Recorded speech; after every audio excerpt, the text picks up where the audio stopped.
Yes.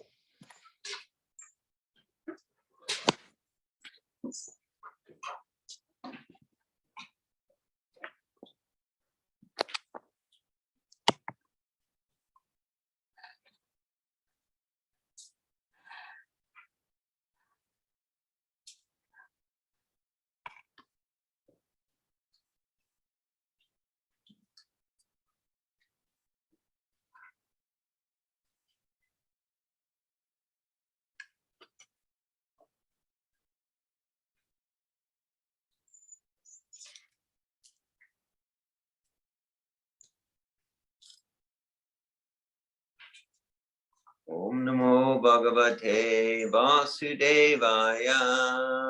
Om Namo Bhagavate Vasudevaya.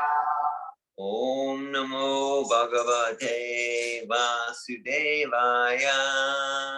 Om Namo Bhagavate Vasudevaya. Om Namo Bhagavate Vasudevaya. Om Namo Bhagavate Vasudevaya. Hare Krishna. Hare Krishna. Today is June 19th, 2022. And this is a Bhakti Yoga Enlightenment program at Prabhupada House in Melrose, Florida, hosted by Mothers Anasuya and Lakshmi Priya. We're studying Bhagavad Gita, chapter 2, entitled Contents of the Gita Summarized. We're on text 56. Text 56. Thank you.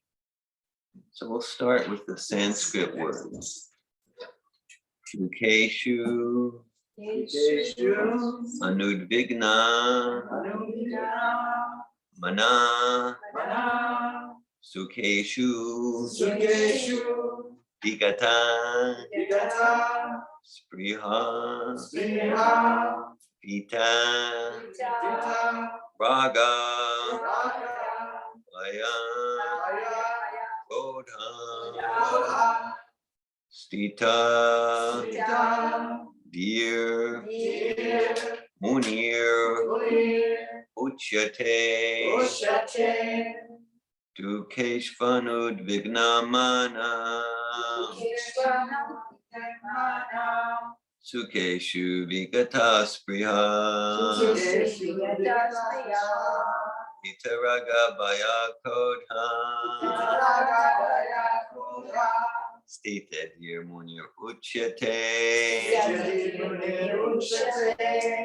Dukeshvanud Vignamana, Sukeshu Vigata Spriha, Vitaraga Baya Krodha, Stita Dhira Munir Uchyate, Dukeshvanud Vignamana, Sukeshu Vigata Spriha, Vitaraga Baya Krodha, Stita Dhira Munir Uchyate,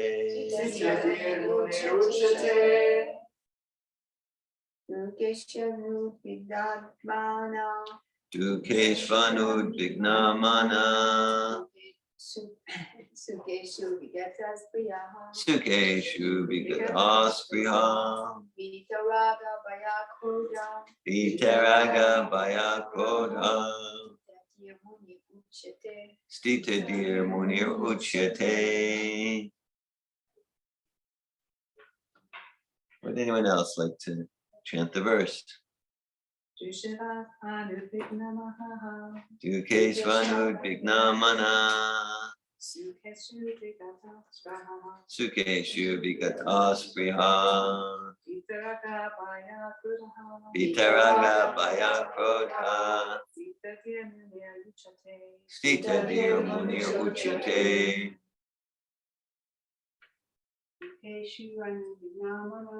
Dukeshvanud Vignamana, Sukeshu Vigata Spriha, Vitaraga Bhaya Krodha. Stitadir Munir Uchyate.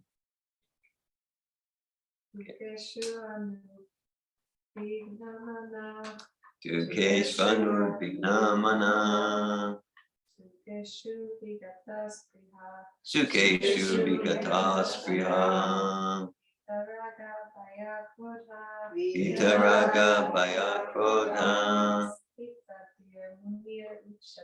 Stitadir Munir Uchyate. David, you have a V at the end of the Dukeshu. Is Yes. it a U or a V you have? I have a V.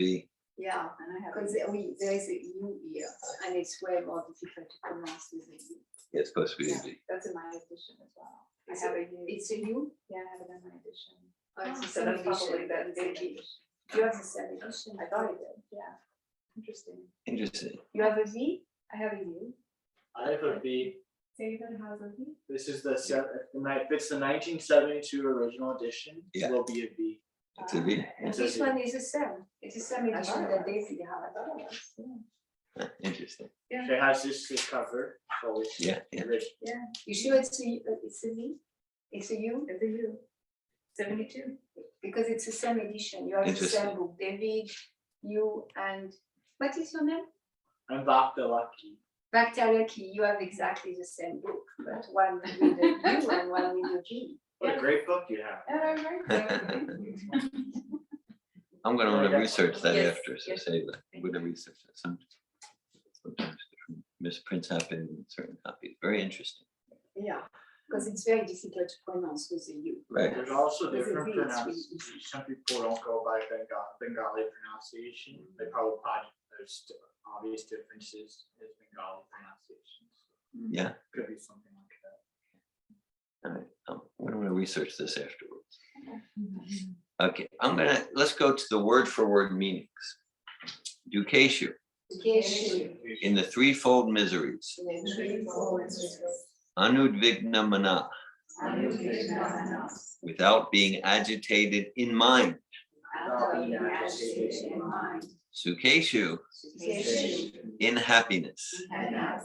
Vigata spriha, without being too interested. Vita, free from. Raga, attachment. Bhaya, fear. Krodha, anger.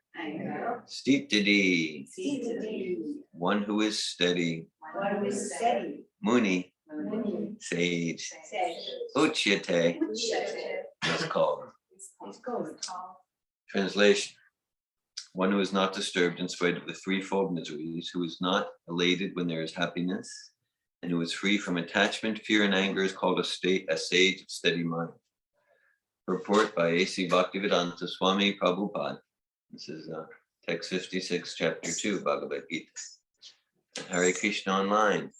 Susan, Rukmini, and Prusella family. Hare Krishna. The word Muni means one who can agitate his mind in various ways for mental speculation without coming to a factual conclusion. It is said that every Muni has a different angle of vision, and unless a Muni differs from other Munis, he cannot be called a Muni in the strict sense of the term. Nasao Munir Yasyamatam Nabinam. But a Stitadi Muni, as mentioned herein by the Lord, is different from an ordinary Muni.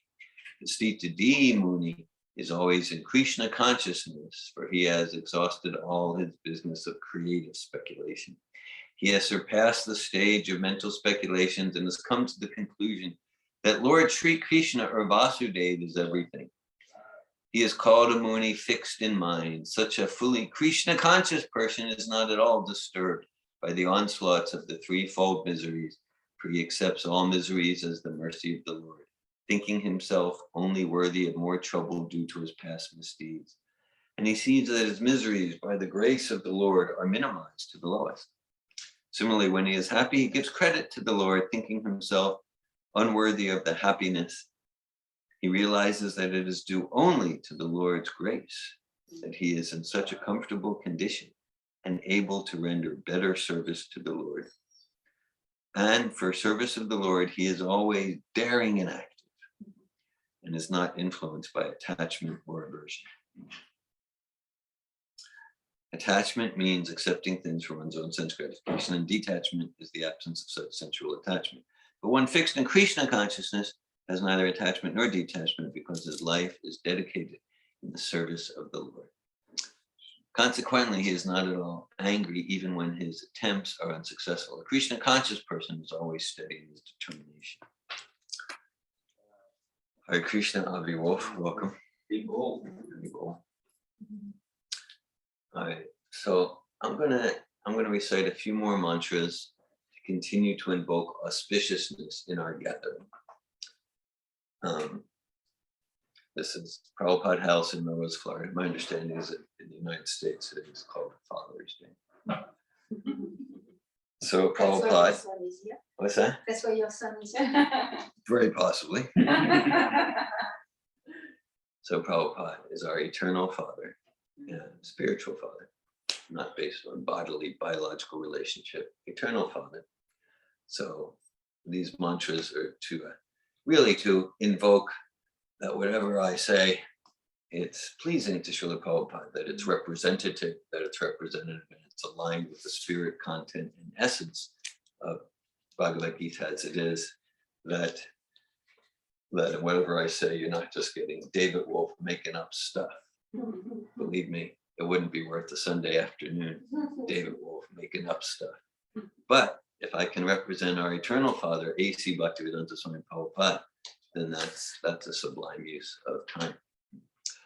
Om Jnanatimmirandasya Gyananjana Shalakaya Chaksharan Militam Yena Tasmai Shri Gurave Namaha Shri Chaitanya Mano Bhishtam Stapitam Yena Bhutale Swayamubhakaramayam Hiratisva Parantikam Vandeham Shri Guru Shri Yuta Padakamalam Shri Gurun Vaishnavam Cha Shri Rupam Sagrajatam Saganaraganatam Vitam Tam Sajivam Sadvaitam Savadutam Parijana Sahitan Krishna Chaitanya Devam Shri Radha Krishna Pradan Sagana Lalita Shri Vishakan Vitam Cha Hey Krishna Karuna Sindhu Dinabandhu Jagatpate Gopisha Gopika Kanta Radhakanta Namostate Tapta Kanchana Gaurange Radhe Vrindavaneshwari Vishabhanu Sate Devi Pranamami Hare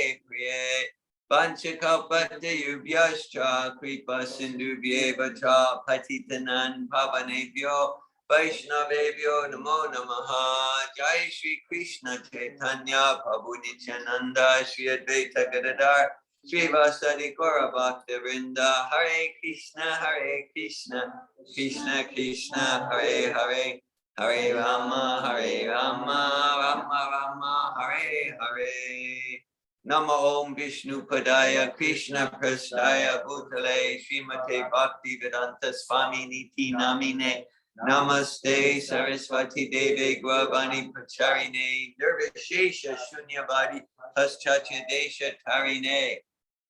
Bhagavad Gita chapter 2 text 56.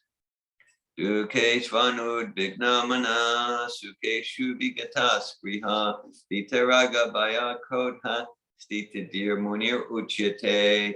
One who is not disturbed in spite of the threefold miseries, who is not elated when there is happiness, and who is free from attachment, fear, and anger is called a sage of steady mind. Hare Krishna. Okay, so, well, we can appreciate the relevance because, like, it's safe to say we all want to have like a peaceful mind and not be disturbed. The term threefold miseries is used here. So Tapo Trial Nulanam.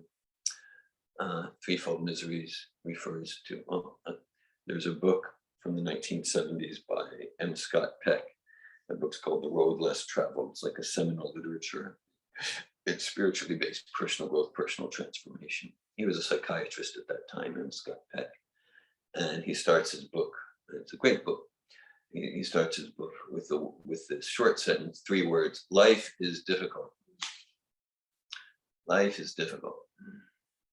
So that relates to this verse, threefold misery. And then he goes on in that first paragraph, and he goes, once we accept that life is difficult, then it no longer matters. Then it no longer matters, because then the goal of life is no longer to just make it stop being difficult. I know I'll be happy once the pandemic ends, and once my bank account is this way, and once he stops judging me, and once I get that, and once I can figure out this insurance payment, and then once I have it, no, he says, no, I'm quoting M. Scott Peck. What he says is completely aligned with Bhagavad Gita and Srila Prabhupada. No, the material consciousness means life's difficult. So threefold miseries refers to three categories of difficulties. One, miseries from our own mind and body. So we all experience physical ailments. If you've ever experienced any difficulty or disturbance from your own mind, raise your hand. Shocking. You too. Oh my God. I thought I was the only one. Okay. So it feels a little better. Misery loves company. Okay. So I happen to know, based on my experience, 61 years in this particular body, like if we had like 7 billion honest people in this class, raise your hand if you ever experienced trauma. Like all 7 billion would raise their hand. So that's inherent. It's a big course. Yeah, right. It's class. yeah. Well, okay. So Bhagavatam class. next month, the Prabhupada house. Okay. Yeah. So so these are Mark Twain. Mark Twain said, I've been through many terrible things in my life, and some of them actually happened. Indicating that as if life doesn't present enough difficulties, we'll create another 1,000 per day in our mind. Okay. Yeah. Okay. So, right, and then miseries from others. We're not even going to raise our hand. If you ever experience other people being annoying or irritating, we're not even going to do a raise our hand. It could even be other species like mosquitoes or the dog barking. You want the dog to bark like that. Okay. And then miseries from natural disturbances. The weather could be hurricanes in Florida, earthquakes in some parts, like that. So, yeah. So that's inherent. And then M. Scott says, yeah. So life's difficult. And once we accept that, then sure, we might try to alleviate the difficulties, mitigate. But the goal of life isn't to get life to stop being difficult, because that's intrinsic. Then we can focus. We accept that's the context. And there's other types of difficulties. Their difficulties are propensity to cheat, our propensity to have limitations and make mistakes. Difficulties coming from Janma Mrityu Jara Vyadi, Dukkha Doshan Darshana. Miseries coming from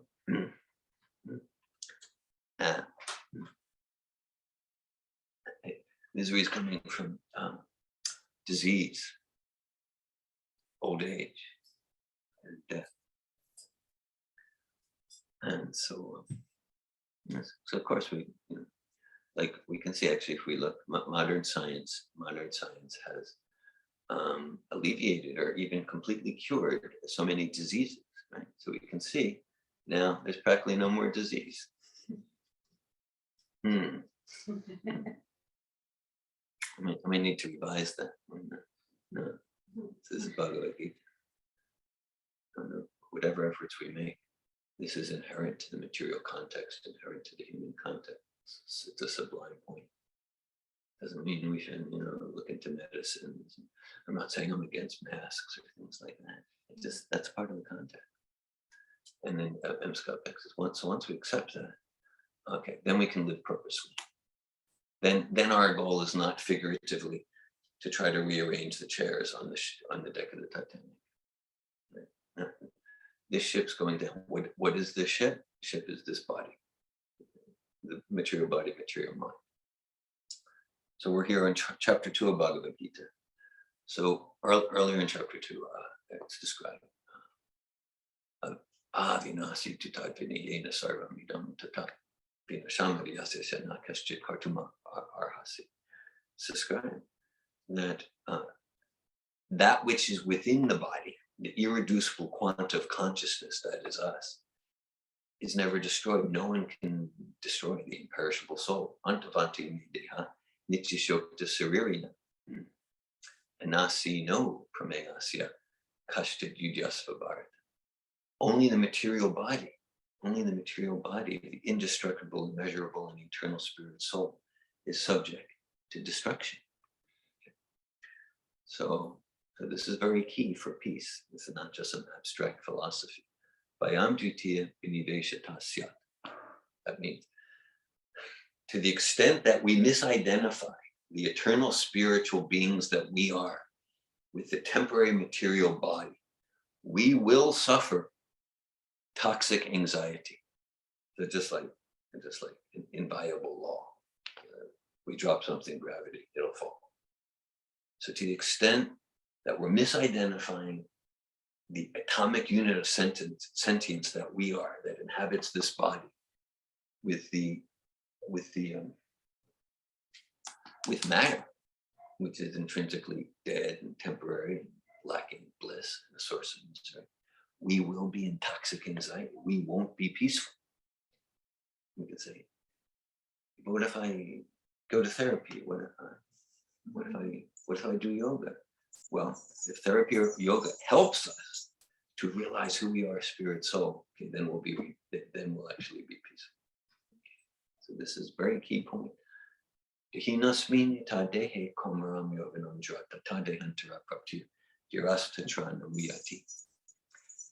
As the embodied soul continually passes in this body, from childhood to youth to old age, the soul similarly passes into another body at the time of death. Right? So this is science. It's not just I believe. I'm right. Basically, like a thought exercise we often do. Imagine we're looking at a photo of ourselves from when we were 5 years old. So if we look at that photo, do we say, "Who is this stranger? Who's this person?" No. We say, "Oh, that's me when I was 5. That's David when I was 5. That's Stephanie. That's Marie. That's Maurizio." Now we know from science there's not one molecule, not one atom that's in the body now that was there when you were 5. You can say, the body grew. That's really an illusion. It's not like the molecules got bigger, the protons got bigger. No, all the parts are completely replaced. Still, there's some constant identity I call David. So that indicates that identity is something completely non-physical. So that's the whole point of Bhakti Yoga, it's the whole point of Bhagavad Gita, to realize who we are as that non-physical entity. And then to go further, then the natural function, the natural activity of that non-physical entity is to serve Krishna, serve the Supreme Personality of Godhead with love and devotion. Yeah. So now, okay. So Prabhupada's referring in this purport to a text from the 10th canto of Srimad Bhagavatam. That text goes, Tate nukam pam susamikshamana bunjana evatma kritam vipakam vibhava purbi vidadana namaste jideta yumukti padesa dayava. The Prabhupada's kind of paraphrasing that. And basically what it says is, hey, someone in truly spiritual consciousness. Well, let's start the other way. Someone, material consciousness means if something's going well, it's going well because of me. I did it, and I deserve it, and I'm great, and all that false pride. So we talked about how we're not the body. To get a little more subtle, like we're not the car, we're the driver of the car. And then a more nuanced analogy.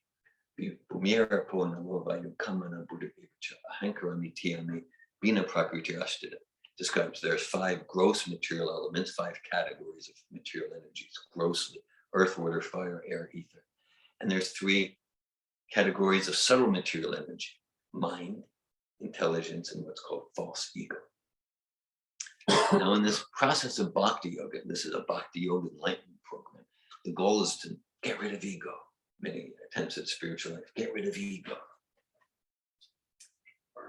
So, here, the goal is not to get rid of ego. Ego means a sense of who I am.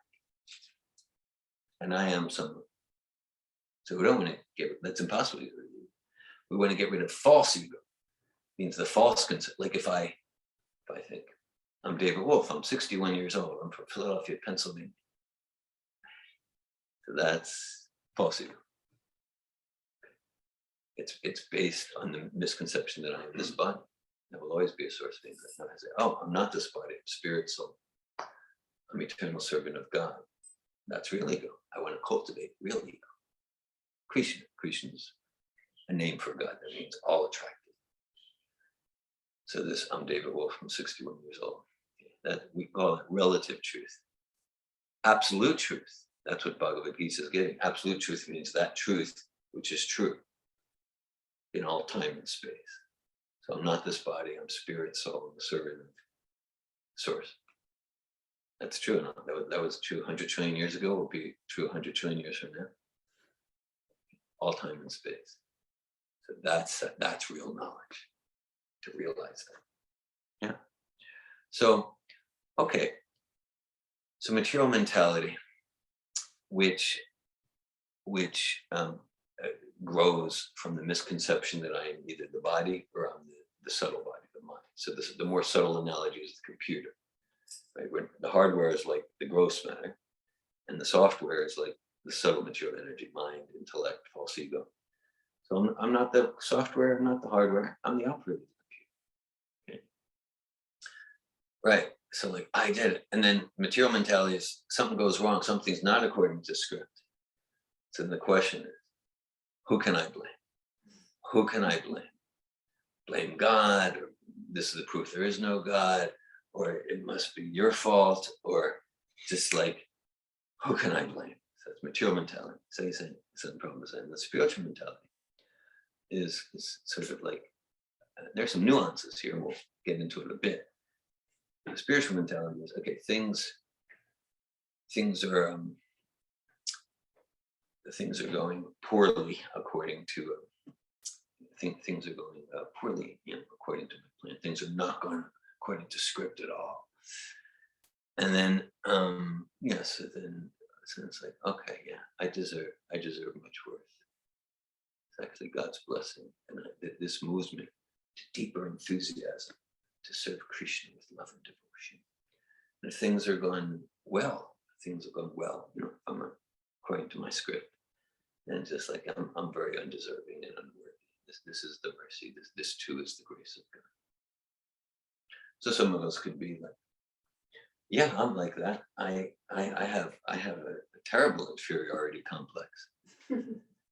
And no, I'm always seeing myself as undeserving and unworthy. So I guess that means I'm that sort of sage, a steady mind, sagely described here. Could be, but maybe not. But maybe not. In our transformative communication programs, we have a term, grungy. And Prabhupada addresses that. Such a brilliant purpose. Means like, okay, no, I'm always feeling low about myself, like that. So that's me. I'm always feeling undeserving. All right. So that means I have spiritual consciousness. Maybe.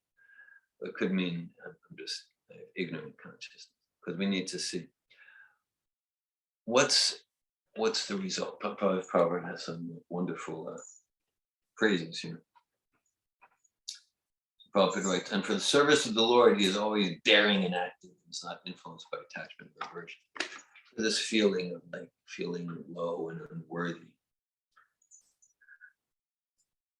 We need to look, is that moving me to deeper inspiration, to purify my heart and serve Sri Krishna, the personality of Godhead, with enthusiasm, love, and devotion?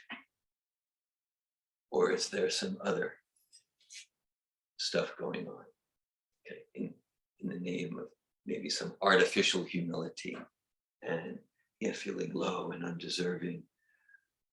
But is there maybe some other motivation?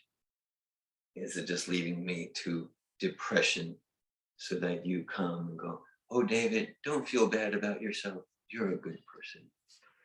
Or is it a convenient excuse to lay in bed and watch TV? Because I'm feeling so bad. And eat ice cream. Yeah, that's a more complete description. Yeah, right. Okay. So, right. So Prabhupada's really, he's really giving you like, okay, so a true humility that's from the core of the soul's spirituality. Yes, feeling oneself undeserving. But that true humility, if it's genuinely spiritual, it moves one to enthusiasm and inspiration. It's actually permeated by an ever blissful spiritual joy. And it moves one to enthusiasm and inspiration to strengthen my character and improve myself and serve God with loving devotion. That's like the test. Or they're just moving me into a depression, which becomes an excuse to try to get attention. And it's just a slightly more subtle form of self-centeredness and self-absorption, just an arrogant, I'm great sort of thing. Okay. So we're talking here the distinction between like an artificial humility and a truly saintly humility. So, okay. So we look at how are we, and this is again very practical. Because to the extent that we're realizing ourselves as spirit, soul, servants of the Supreme, that's what it really means to be unstoppable. It's described in the Bhagavatam. Savaya pumsa pradharmo yato bhaktir tokshaje ahetukya pratyeta yayatma suprasidati.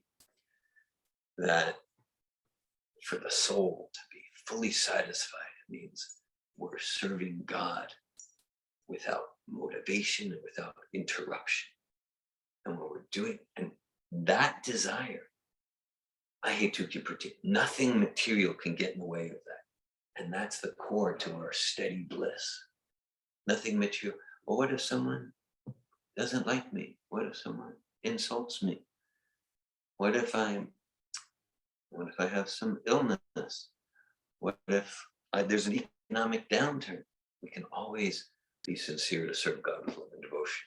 That's bliss. That's bliss.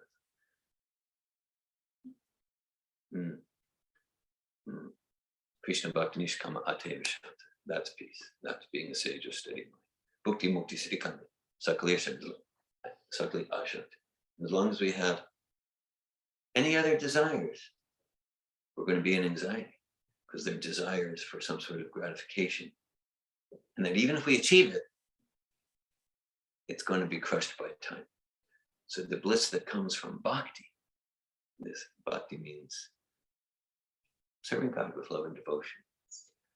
That's a happiness that will never be devastated by time, not in 10 minutes, tomorrow, not in years. So that's real security. Yes, that's real security. It's described earlier in the second chapter. Yeah, it's described earlier. Nainam chindanti shastrani, nainam dati pavaka na chainam kliryatyapo, nashashayati marota. That the soul can't be slashed by any weapons, can't be burned by fire, can't be drowned, can't be withered by the wind. So we get, can't be damaged by insult. Right? So as long as we're misidentifying the temporary body, the material ego and mind, then we're always in anxiety. Like I need this to be happy. It's always chasing the carrot on the stick. St. Francis said, we're searching. We're searching for what is searching. In all of our doing, in all that we seek to acquire, we're always looking for some experience, an experience of power, love, security, peace, fulfillment, satisfaction. And those qualities are intrinsic to the soul. There's the analogy of the musketeer, right? The beautiful fragrance of musk. Apparently it comes from something called a musk deer, the species called a musk deer. And I understand they're there like in the forests of the Tibet and the Himalayas, And so sometimes the musk deer will be seen chasing around the forest madly, frantically, chasing around the forest madly, frantically, looking for the source of that beautiful fragrance. And understand it's coming from a gland in your own body. Right? So in all of our doing, we're searching for the searching. We're always looking for a feeling of power and value and importance and love and peace and satisfaction, fulfillment, security. And that's intrinsic to the soul. And to the extent that we're alienated from ourselves as soul, then we're going to be chasing to just fix the difficulties. No, life is difficult. So once I accept life is difficult, then I get to dedicate myself to self-realization and pure devotional service. And then even the difficult, or especially the difficulties, they're like, yeah, material nature, this isn't my home. So whether things are going well, elation or not well, let's continue steadily.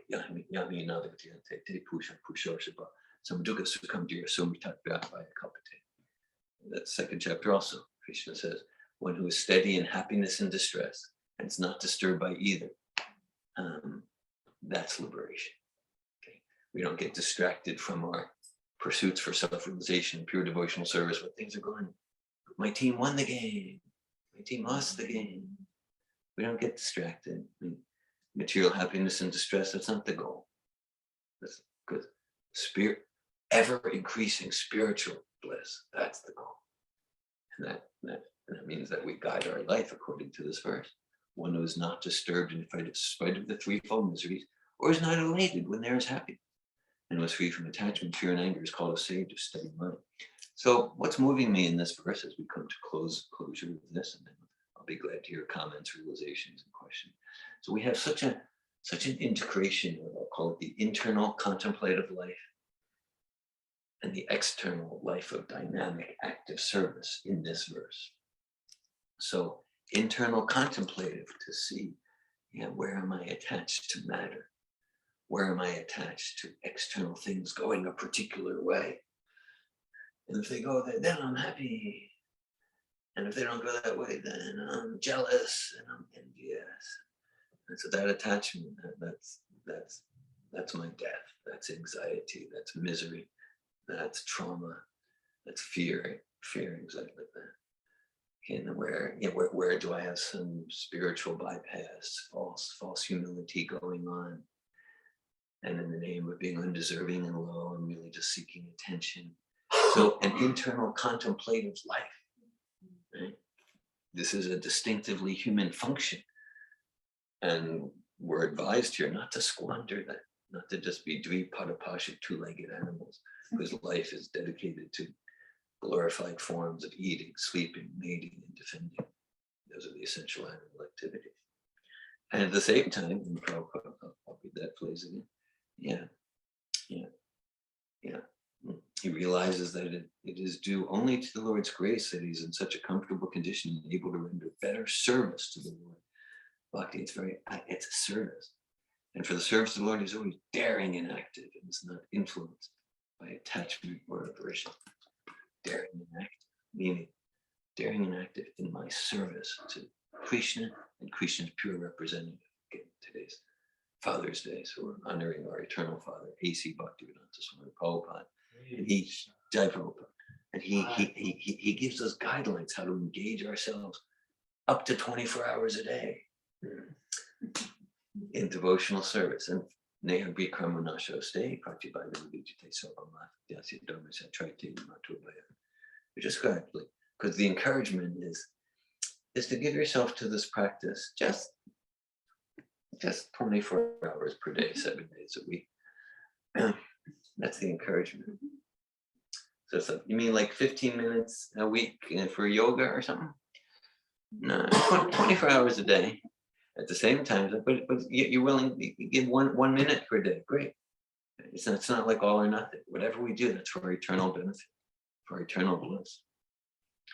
And so this is all about a contemplative life. We're meant to be philosophers. We're meant to be honestly introspective, not philosophy just as some abstract intellectual distraction, but philosophy truly to seek truth and to live truth, starting with the truth within ourselves, distinguishing reality from illusion, what's authentic and what's deception, starting within ourselves. Bhagavad Gita gives guidelines for that. And very practical guidelines, tried, tested, and true by hundreds of millions of spiritual practitioners over a millennium. And at the same time, that's the Bhagavad Gita. So this is all about an introspective, contemplative life. And so Bhagavad Gita is spoken to Arjuna. And then as a result of this contemplative, introspective life, Arjuna gets it, he gets it, and then he goes and kills 600 million people. I don't know if we're going to be able to tie all those threads together in the next 3 minutes, but basically, Arjuna had a particular battlefield. His battlefield was an actual battlefield, and he was like the mega warrior of his time, and he had a battle to fight to protect innocent people. And he was, in the name of being spiritual, he was going to go to the forest and not fight his battle. Okay, now his battlefield was really with like a bow and arrow and a battlefield. At the same time, we all have a battlefield, right? We could all probably write some essays. Here's my battlefield. Here was my battlefield 5 years ago, 10 years ago. Here's my battlefield. We all have a battlefield in different life areas, maybe relationships, maybe health, maybe economics, maybe career. We all have our battlefield. We all have our battlefield. And Bhagavad Gita is like, don't run from your battlefield. Yeah, live a contemplative, introspective life. Live a contemplative, introspective life. And distinguish reality from illusion, starting with our own consciousness. And all of those difficulties and disturbances and troubles and anxieties on the battlefield, my battlefield's a perfect battlefield for me to go more deep into myself and to see where my deception is and see where my attachment is, and my battlefield is perfect battlefield to go deeper in myself, to become more pure and more deeply inspired, to realize the perfection of human life, pure devotional service to Sri Krishna, the personality of Godhead. And so we don't want to get absorbed in the drama of the battlefield. We don't get absorbed in the drama. We do want to participate, and that's what this verse is about. We want to participate in it 100%, while cultivating non-attachment. And that's like a key, if not the key theme of Bhagavad Gita, right? So not to run away, say like that, not to run away, not to isolate, at the same, to participate, but not to wallow and get absorbed in the difficulties and drama of life. To participate fully from a sense of character and responsibility, and with an aim for self-realization and pure bhakti, pure devotional service, realizing how, okay, this battlefield is a perfect opportunity, in a sense, for me to become non-attached. Non-attached doesn't mean apathetic. No, when Arjuna gets Bhagavad Gita, he fights the fight, full commitment, full passion, full enthusiasm, spiritual passion, but without attachment. He's doing it for Krishna, he's doing it for God. So we get to act on our battlefield for God. And okay, so we're not apathetic, and neither we take. And however the results come out, I always get to serve God with love and devotion. And that's success. That's spiritual success.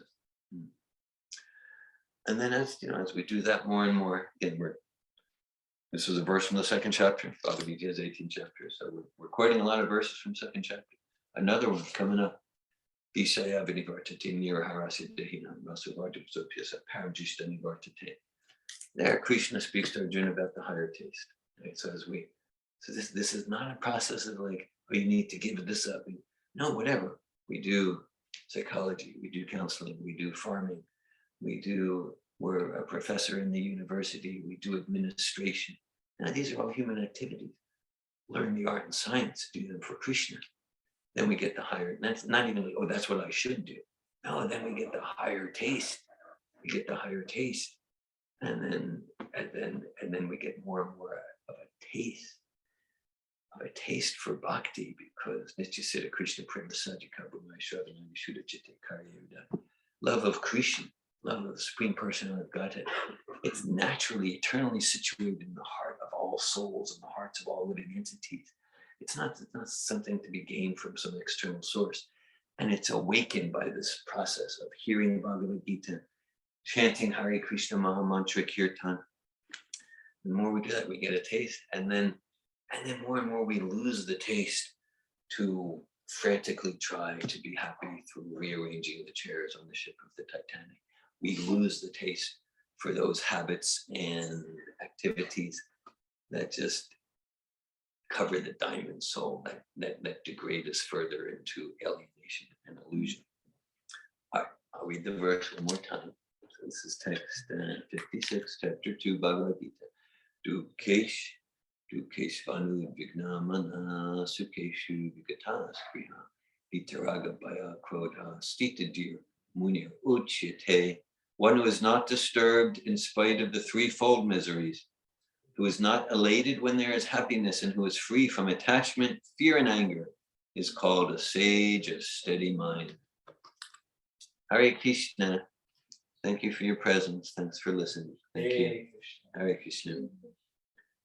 I welcome at this time, if anyone would like to share any comments or realizations or ask any questions.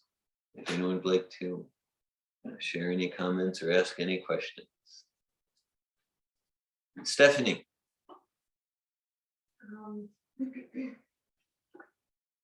So I don't quite know what I'm going to say, Okay. but I want to share. Sure. I've recently been sort of going through this like falling in and out of love process with a person. Yeah. And to the material mind, it's like, this is the greatest thing. Greatest thing. And to my soul, Yeah. it's like, this is the worst thing. It's painful. Yeah, it's like Yeah. so painful, so alienating. I can hear the emotion in your voice. I hear the pain. Yeah. Yeah. And to like, I know I'm like coming back to myself, and I want to be able to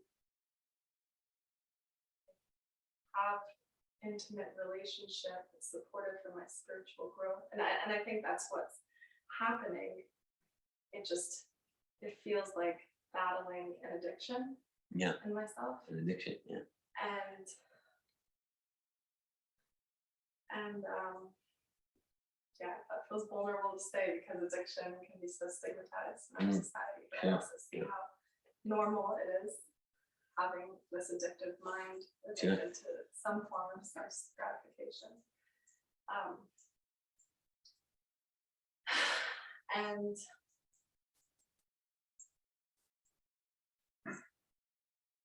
yeah, it's like I see how this like deep well of grief that this has like given rise to inside of me, like illuminated inside of me, like this deep part of me that identifies with being separate from God. Yeah. Like that, this like very heavy existential pain and sadness that like I don't quite understand, where it comes from or what it is, but I just see like that's there, and like I see how this relationship it's triggering that, and it's illuminating that. Yeah, you're getting self-awareness from the pain. Yeah. Yeah. And it's like waking me up to this opportunity to release trauma and come closer to what is true. And it's also, it feels challenging. And so I've been turning more to chanting and just like really remembering who I am and what I need to practice. Friendships. Yeah. And self-care, and yeah, and I think it's a worthwhile like battlefield for me. Like, Yeah. I don't think this sort of pain is like a toxic pain. It's like purifying of my heart and like, yeah. So I can hear you're responding to it in a purifying way. Like it Yeah. could be right. toxic and just damaging and useless at the same time. Like because you're spiritually sincere, you're experiencing the pain and you're responding it to a way just as described in this purport, in a way that you're moving deeper into like what's really my purpose here in life and like that. So you're going back chanting the names of Krishna and like that. Yeah,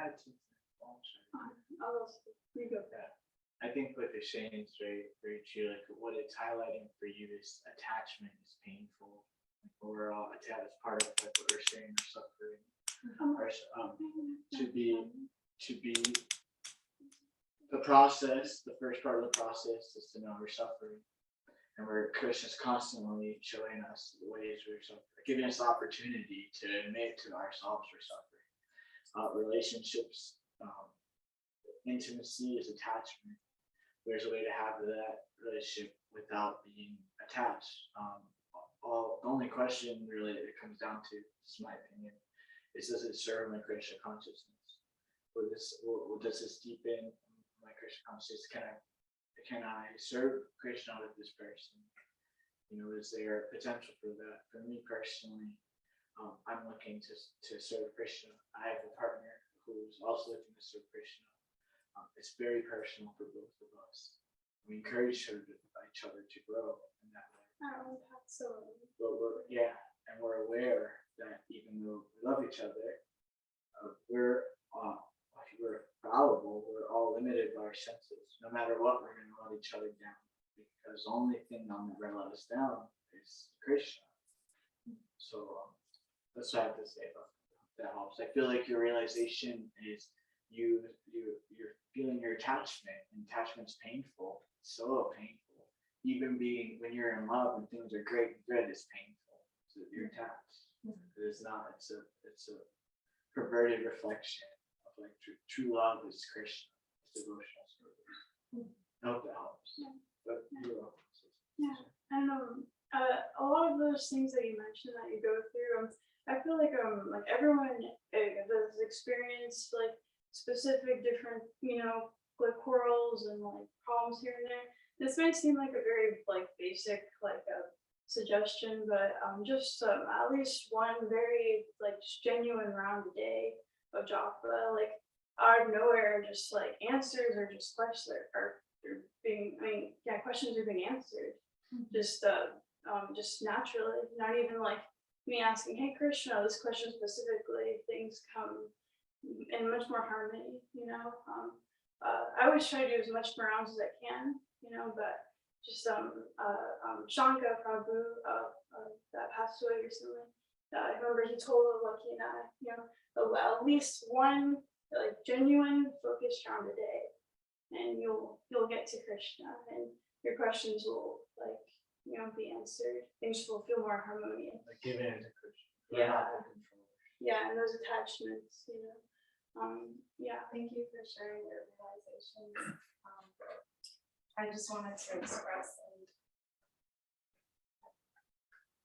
I felt a little interrupted in my process by sharing. I appreciate it. And I also just feel like it's really vulnerable for me, and I don't really want to receive advice or philosophy right now. That's fine. But I do resonate you with for the sharing. truth of what each of you expressed, and I appreciate it. Thank you so much for being vulnerable with us and sharing something. And truly, I can see you're trying to navigate.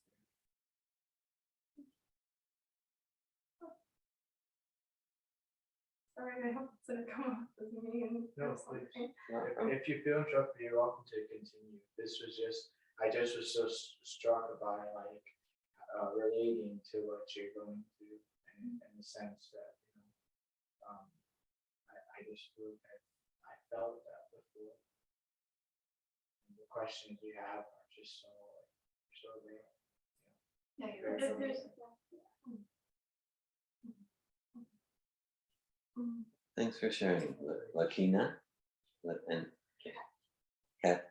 Yeah. Thank you. Thanks for sharing. And Steph, I'm hearing that on the text, what I shared, it's it's moving you in a very real way to what's happening, not even in your relationship, but what's happening inside you in relation to your relationship, and it's moving about your process. And I appreciate the distinction you make, like, because I hear you making that distinction. You as maybe the body, the mind, the material, the like, oh yeah, this is wonderful, or this is terribly painful, and then there's a part of you that has like some emotional distance. And you see, like, yeah, for the spirit soul, this is just kind of like a distracting drama, and you're experiencing the pain, and I hear you, Stephanie, responding to the pain in a way to go towards putting self-realization and Krishna in the center. And I get that that's maybe a reason, or the main reason here you are on a Sunday afternoon.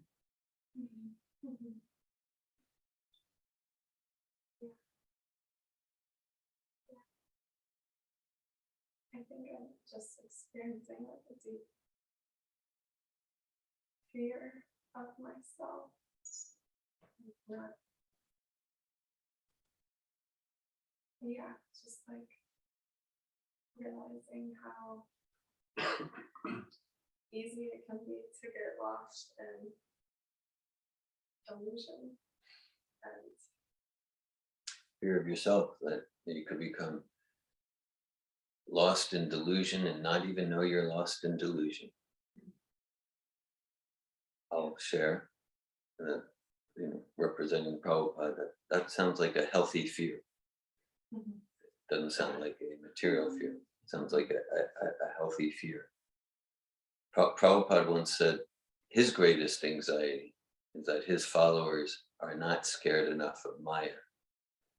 And just, I know you're sharing emotionally, at the same time, you're sharing philosophically, because the nature of Maya is meant to trick, and it's not like Maya is this kind of bad, evil woman. She's a devotee of Krishna.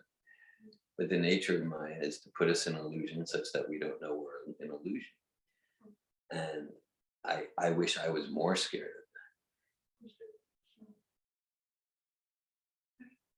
I just want to share with you, Stephanie, because we have been communicating and my sense about what you just shared is that you're more and more losing trust in yourself. Losing trust is like really staying with what's dear to your soul and getting diverted in material, prakriti, the trauma of prakriti, Prabhupada said. And then we don't know that. And I will trust myself to give what my soul really wants.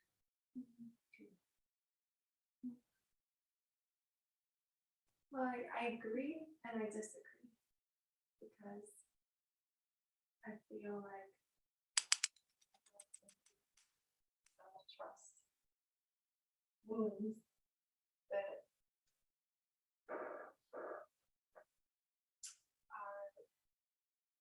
can be distracting. And I also, I guess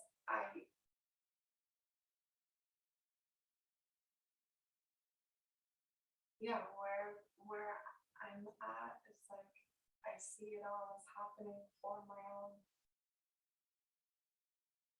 forgetting and remembering again and re-strengthening a deeper faith that I feel it's not always like steady mind process for me. It's like I don't think that I suffer mindlessly much anymore, but that I feel like the pain that I'm choosing is supportive for my spiritual life. And And I also feel like I think it has to do some with like another thing that I wanted to share, which is that like I feel like as a child that I didn't really form a healthy ego, whatever that means in psychology, like a very strong sense of myself. And so in ways like that can be supportive for my spiritual life, and also in ways that can be destructive when it comes to something like relationships and or just like any influence in general that I'm very fallible. And so I feel like I'm strengthening, like I've been continuing to strengthen my sense of self, and that has allowed me to have a more strong relationship with like God and what I value and what my service is.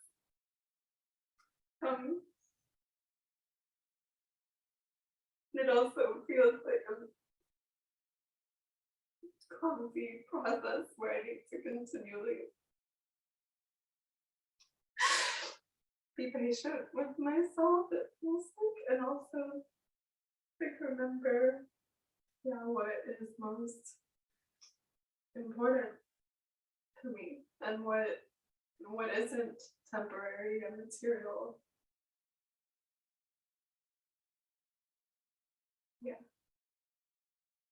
I feel like I need to first to like be in true relationship with another person, with another soul, that I need to be firmly situated in steady relationship with myself and my spirituality. And if that's not intact, then relationship is distracting.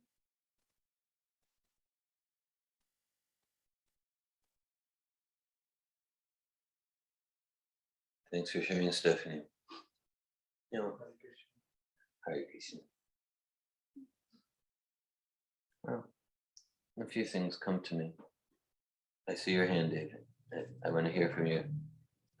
Not necessarily piggybacking off of this, but since we're sort of on the subject, Sure. I've certainly felt pain and fear when embarking on a relationship. Yeah.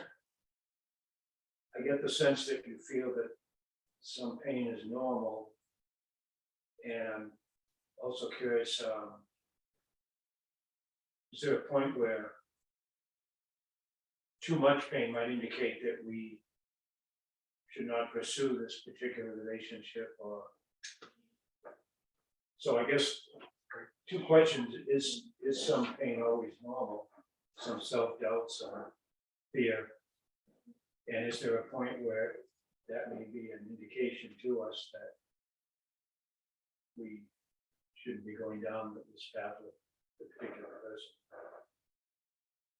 Thanks for sharing. I think it does kind of naturally follow up on what Stephanie expressed. I think so. Thanks for sharing. Hare Krishna.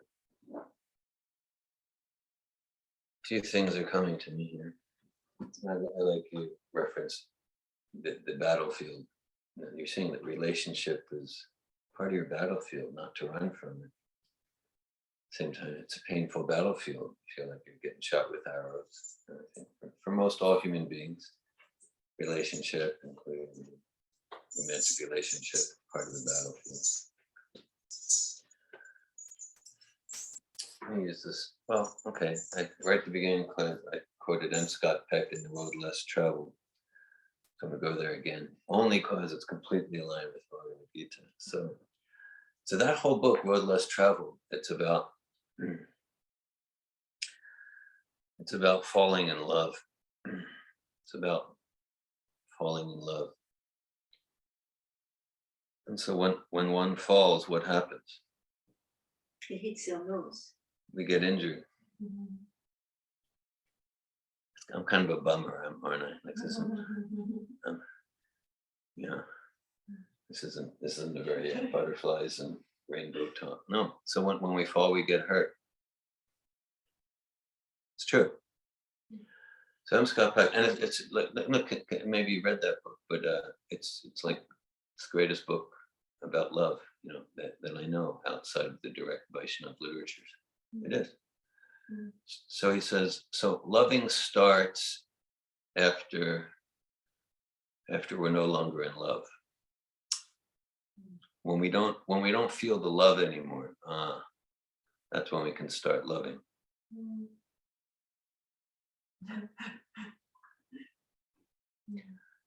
Yeah. Don't shoot the messenger. I'm just quoting M. Scott Peck. So he defines actual, meaning that, even like in terms of love of God, like people like saints like Saint John of the Cross, Saint Teresa, like that. They talk about like the dark night of the soul. Right? So once it's like loving God, when we're not feeling it. Because one thing, the relationship's so heavenly. They're like, yeah, well, what about when it's not heaven? What about when it's not heaven? What about when it's difficult? Okay, that's when we can start loving. That's when it really counts. So, all right. So then, of course, I'm Scott Peck. He's not using terms like Krishna and stuff, but where he goes is, once we, first of all, if we're falling, we're going to get hurt, guaranteed. There might be gratification. Okay, but then when that loving feeling's not there, okay, then we can really love. And he defines love as pretty much the same way as Kat and Lakini. I got your name right. Lucky. Got it. Okay. Pretty much the way Kat and Lucky defined it. That we're serving each other in our self-realization, personal growth, cleansing of the diamond of the soul, serving each other, to support each other, to serve God with love and devotion. You go, that's real love. And in doing that, sometimes the feeling might be there, the romantic, and sometimes it might not. But when that becomes less and less important, then we're open up to really love each other. And I get stuff in I appreciate your self-awareness that you're getting that realization more in this relationship than you did in your previous relationship. And so you're getting that realization. It's Bhagavad Gita. And that's real friendship. That's real love. That's real friendship. That's real love. So and everything else is like the external. It's a superfluous drama of life, and if we're absorbed in it, we think that's a thing. And it's temporary. It is crushed by time. But then like real timeless relationship is we're serving each other for that value. That'll never be crushed by time. Put Krishna in the center, and you're getting that realization through your pain. So I really experience you as embodying, the essence of this person purport. I'm moved by that. And we've known each other for several years, and again, each life chapter, maybe each relationship, you're getting that deeper and deeper. So that's inspiring for me.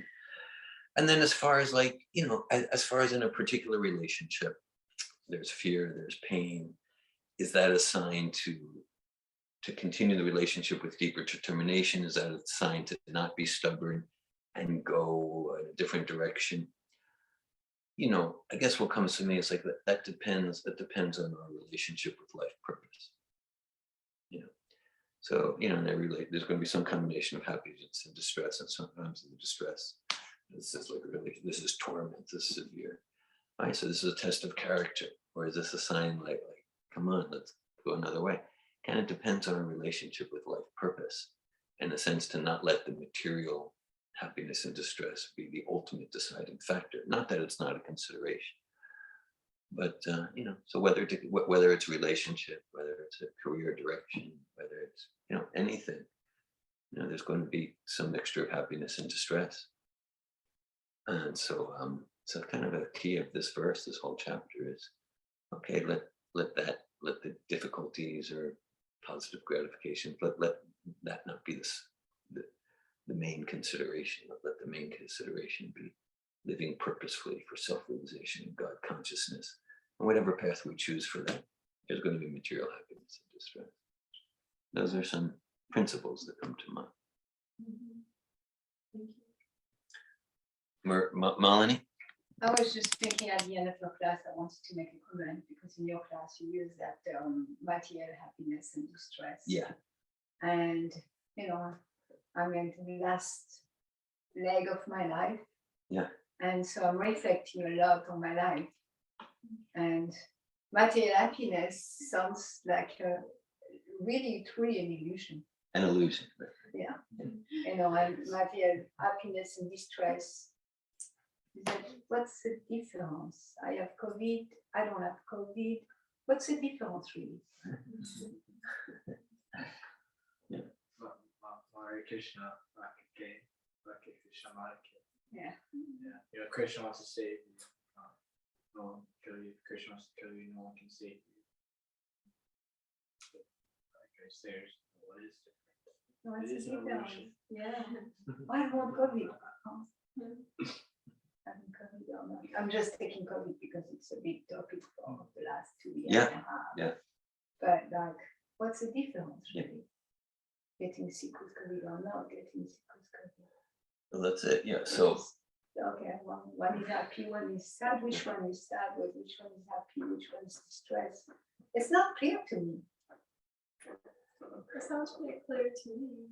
Like, you look feeling that way. That sounds very clear. Like to really, that sounds very clear. Kat, you're saying you experience Malini is very clear, actually. Yeah, like You're to that, like, that's to not philosophically see, clear. to not see a difference. Like, there's real need to, and because it really, I'm just like hard work for Krishna, and the pure joy and happiness. That's where that comes from. And material, like Maya's illusions, like there is no difference one from the other. Just remembering Krishna. So your soul navigates to where it needs to be next round. That's the difference. That's what matters. Thank you, Kat, Lucky, and Malini. Sri Chaitanya Mahaprabhu says, Vaite Vajrabhajagana Sabo Manudharm.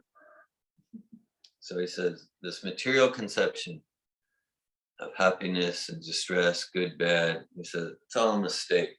Bias and bias. Dry stool, wet stool. It's all a mistake, right? And so, because what matters is the absolute spiritual happiness. So, okay, immediacy. So just yesterday, I arrived from Colorado. I was in Colorado for about 11 days. And because I was in the seminar room almost the whole time, I didn't get to see much of the outdoors, but we were right in the foothills there. The weather was perfect in the mornings and evenings. I would chant japa. It was perfect weather. Okay, it was perfect weather. And, like 65, 70 degrees. And so I come to Florida, it's at 98 degrees and 99% humidity. Like this and that. Okay, so this is good. This is good. So the difference is that when it's good, it means my senses are saying yes, yes, yes. And when it's bad, my senses say no, no.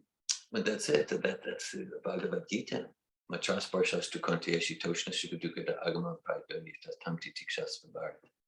Krishna says, the non-permanent appearance of happiness and distress and the disappearance in due course, they're like the winter and summer seasons. One must learn to tolerate them without being disturbed.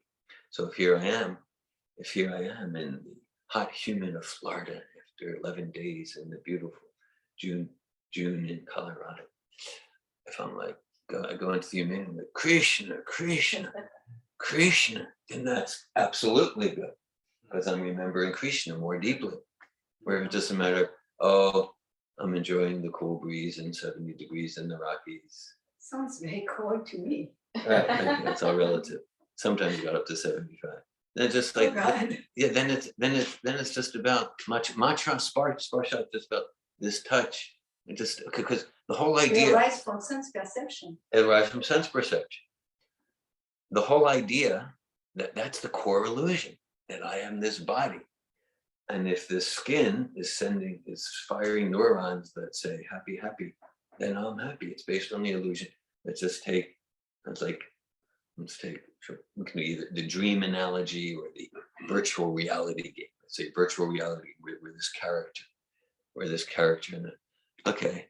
All right. So the character is doing well because it's enjoying nice weather. Oh, now the character is getting attacked and like that. But someone with objective vision can say, let's go back to the dream analogy. Okay, I'm enjoying in a palace like a king or queen. I'm flying like a bird. Or I'm being attacked by a tiger. So someone with objective and reality, someone who just like, look, there's no palace. You're not a bird. There's no tiger. You're lying horizontal on a bed. Okay. So wake up to your real life. Wake up to your real life. Right. So this whole idea that this is like the machine. I'm David Wolf. And look at that's the dream reality. So Bhagavad Gita, Srila Prabhupada, Krishna, Arjuna, right? True friends, they wake up to your real life as eternal spirit soul. And the soul has senses, and the soul has a mind, and the soul has intelligence. And then wake up to your real hearing, wake up to your real relationships. That's a joy that nothing can crush. It's not dependent on whether the sun's behind some clouds or whether she loves me not. It's just not dependent on that. And you're getting that in a spiral. As we're all, right? For me, my realizations also. It can sometimes seem like I'm going back to the same place I was 40 years ago. But actually there's an upward spiral the more seriously I practice.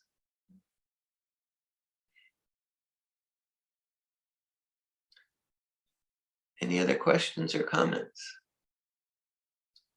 Lucky. Cat requested not video, so I'm honoring that. If I could I'll just sit here and then you're walking the point. Okay. If I could just say, I really liked how you made the distinction of what Arjuna was like being, Krishna was talking to Arjuna, he's in real time, he's in this war. Yeah. And he's battling, he's a warrior. Yeah. And just like each person has their different skill sets, we're all warriors. And we're battling. Maya is our battlefield. Yeah. And I like that distinction. It's good to remember because when you're reading it, you're trying to understand how maybe Arjuna is feeling, and the instruction that Krishna is giving him, how it's a big deal. This is a real time, his friends, family, respected elders, and he's in a real crisis. And I think similarly, like it's so relevant for us. Maya is our battlefield. We're all in that crisis of just like this verse of fear and anger, attachment. So I really like that distinction. And whenever I think of that, I also feel like Maya is our battlefield. I feel like I'm in a spiritual warfare. And I'm trying to grab as many other innocents and awaken people as we can to be together in this. But it's good to, I think that it's good to have those realizations that what we're in that battle also. That instruction Krishna is giving us is so very relevant because we're in a battle. So that's all I have to say. Thanks for sharing that, Lucky. Yeah. And then, okay. So then in the course of Bhagavad Gita, Arjuna got like we can get like Arjuna, like especially the difficulties in the battle, like Krishna is loving me with this particular battlefield. It's like an ideal opportunity. We don't want to do a spiritual bypass and jump there, because like if I'm not realizing that this is for my best interest, let me experience the frustration, the pain, the resentment, the envy. Let me experience that. And I like Lucky how you brought it back. You said what Arjuna is feeling. Sometimes we quote Nimai the construction worker. Some of you are familiar with this true story. So there's Michael Gresset. He's a university professor of religion and Sanskrit. He went through transformative communication courses, self-taught courses around 2009. He was inspired to go by Nimai. And so actually in Gresset's PhD dissertation, he has like pages on self-hypnosis. True story. So Dr. Gresset, he explains that his friend and neighbor, his construction worker, Nimai came to him one day and said, the people in this community, referring to a community where they endeavor to follow Bhagavad Gita, the people in this community don't understand the first lesson of Bhagavad Gita. So generally the first lesson of Bhagavad Gita is kind of what I referenced before, that we're not the body, we're spirit, soul. So Gresset thought, they don't understand the first lesson of Bhagavad Gita. What do you mean? And Nimai said, they don't understand the first lesson. The first lesson of Bhagavad Gita is feel your feelings and communicate. So it's very relevant. That's what you're doing here, Steph. Because in one sense, before that philosophical thesis starts in the second chapter, you got the first chapter. And Arjuna, again, he's like the alpha warrior of the age. And the first chapter, you might say there's three categories of human experience: experience of feeling, experience of thought, and experience of physical sensation. And Arjuna is expressing all of it, and all of his feelings, thoughts, and physical sensations.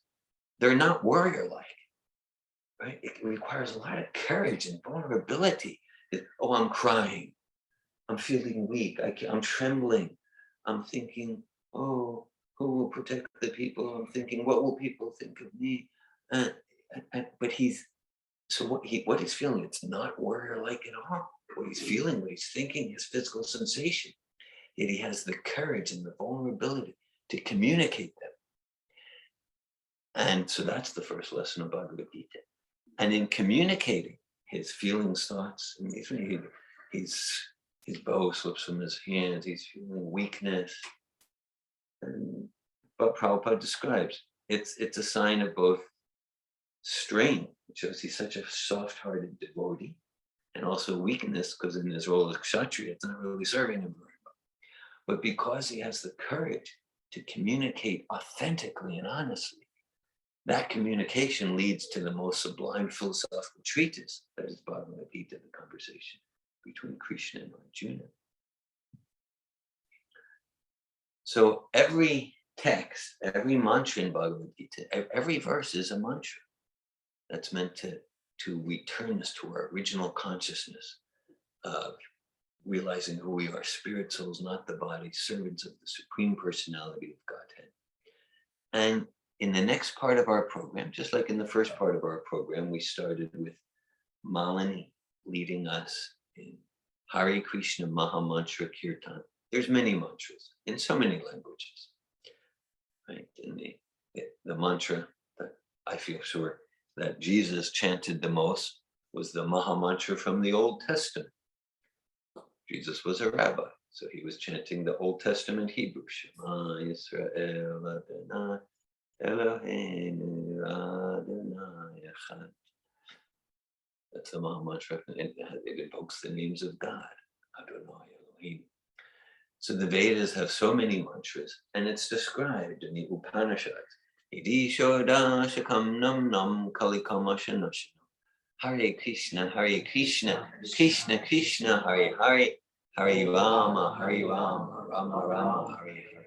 So it's described in this particular age, the most powerful process for self-realization and developing love of God is chanting this Maha mantra.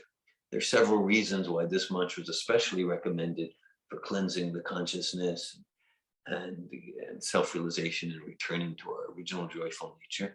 We won't go into so much of that now. In the next part of our program, though, we will have another experience with the Maha mantra. And this is in the form, for those who want to participate, in the form called japa. So actually, the principle of any meditation is that the more senses engaged in an activity, the easier it is for the mind to focus. And so in mantra meditation, it's not about a process of elimination. In mantra meditation, we're positively engaging the sense of hearing, the sense of touch. I'll take one too. It helps me to get out of mechanical chanting when I use beads that are different from my beads. Even those terms, my beads. So it helps me to be more focused. So I like to chant with other beads. All right. So for Maha Mantra Japa, it's generally recommended to use the right hand, thumb, and middle finger. And if someone, that's not like, the main thing is the vibration of the mantra. So if someone, just recently I conducted a mantra session and someone had an injury on their right hand. So they use their left hand. That's okay.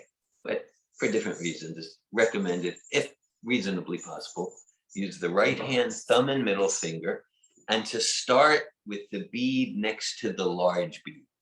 By large bead, I mean the bead with a tassel. So we hold the bead next to the tassel, and thumb and middle finger of right hand. And on that bead, to chant one Maha Mantra, the words are up there on the sign. Hare Krishna, Hare Krishna, Krishna Krishna, Hare Hare, Hare Rama, Hare Rama, Rama Rama, Hare Hare.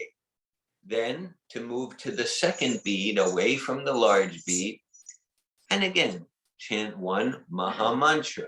Hare Krishna, Hare Krishna, Krishna Krishna, Hare Hare, Hare Rama, Hare Rama, Rama Rama, Hare Hare.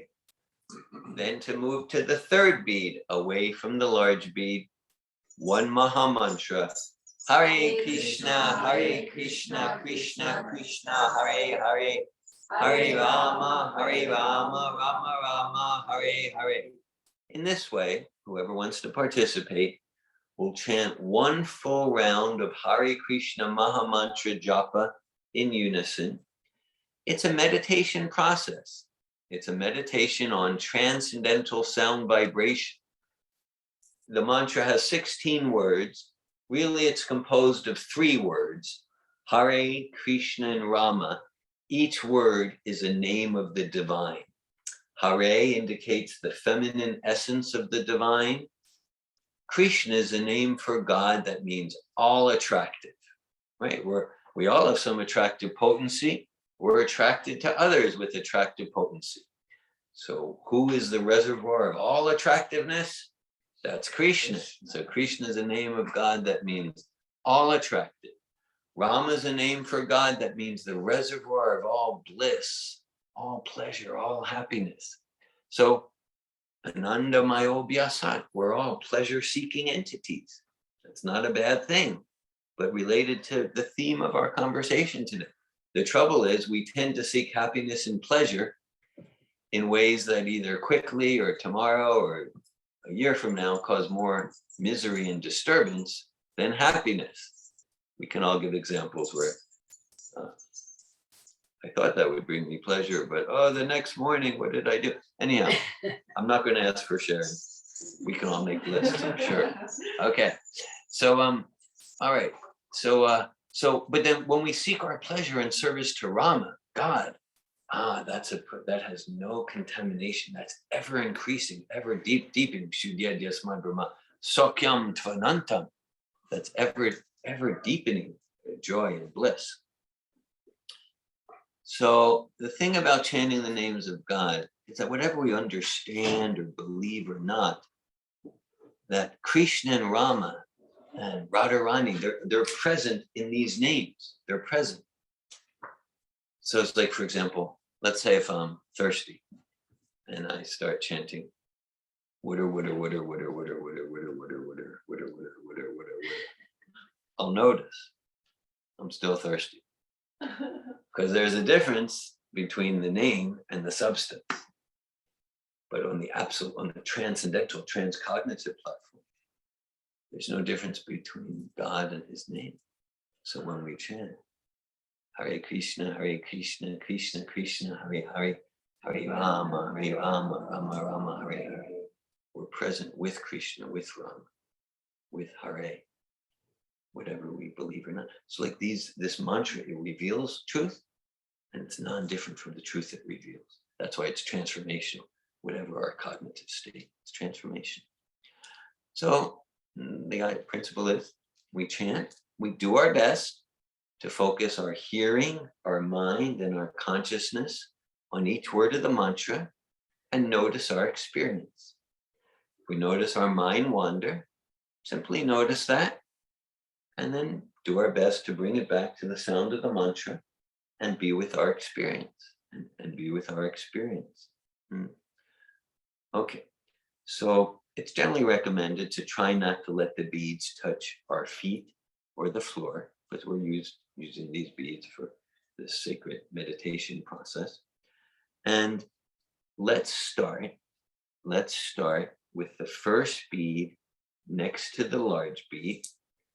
And if we were to chant more than one round, the general process is we go like that and that. We would not chant on or over the tassel bead. Here we'll chant one round and have an experience. Let's chant with the first bead next to the large bead and chant one round of Hare Krishna Maha Mantra Japa and notice our experience. Let's begin. What is the Oh, okay. Okay. Yeah. So let's prepare ourselves for a few moments.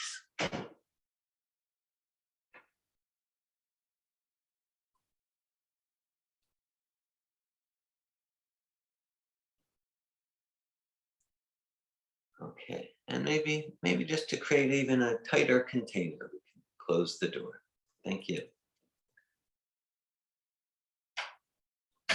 And let's begin. Hare Krishna, Krishna Krishna, Hare Hare, Hare Rama, Rama Rama, Hare Hare, Hare Krishna, Krishna Krishna, Hare Hare, Hare Rama, Rama Rama, Hare Hare, Hare Krishna, Krishna Krishna, Hare Hare, Hare Rama, Rama Rama, Hare Hare, Hare Krishna, Krishna Krishna, Hare Hare, Hare Rama, Rama Rama, Hare Hare, Hare Krishna, Krishna Krishna, Hare Hare, Hare Rama, Rama Rama, Hare Hare, Hare Krishna, Krishna Krishna, Hare Hare, Hare Rama, Rama Rama, Hare Hare, Hare Krishna,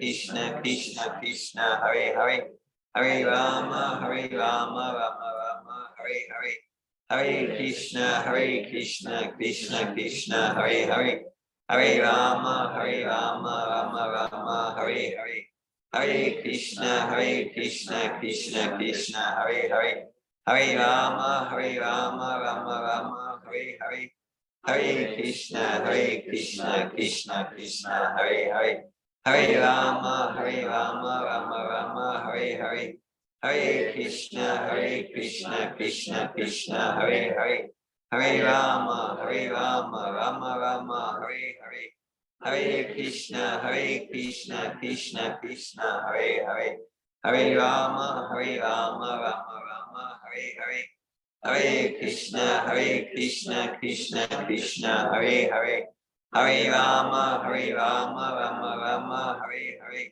Hare Krishna, Krishna, Hare Hare, Hare Rama, Rama Rama, Hare Hare. Hare Krishna, Krishna Krishna, Hare Hare. Hare Rama, Rama Rama, Hare Hare. Hare Krishna, Krishna Krishna, Hare Hare. Hare Rama, Rama Rama, Hare Hare. Hare Krishna, Krishna Krishna, Hare Hare. Hare Rama, Rama Rama, Hare Hare. Hare Krishna, Krishna Krishna, Hare Hare. Hare Rama, Rama Rama, Hare Hare. Hare Krishna, Krishna Krishna, Hare Hare. Hare Rama, Rama Rama, Hare Hare. Hare Krishna, Krishna Krishna, Hare Hare. Hare Rama, Rama Rama, Hare Hare. Hare Krishna, Krishna Krishna, Hare Hare. Hare Rama, Rama Rama, Hare Hare. Hare Krishna, Krishna Krishna, Hare Hare.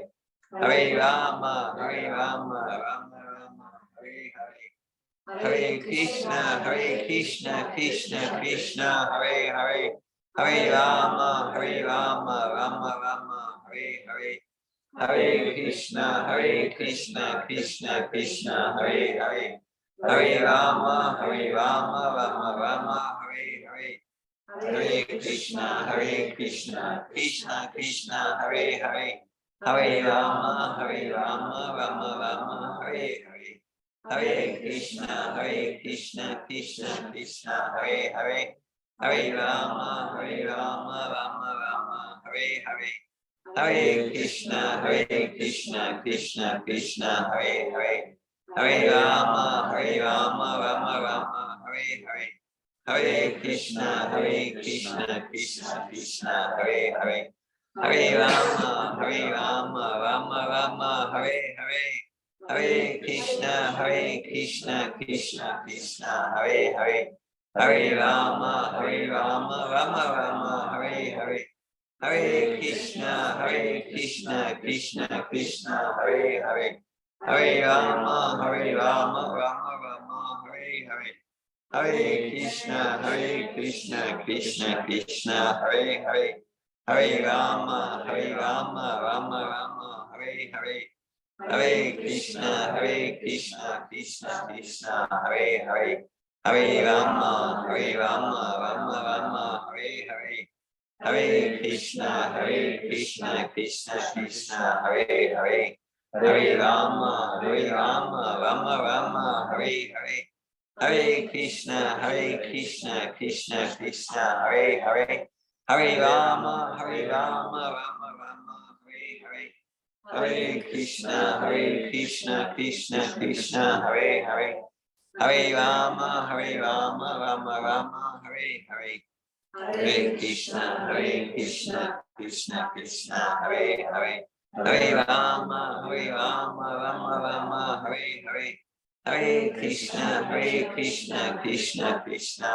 Hare.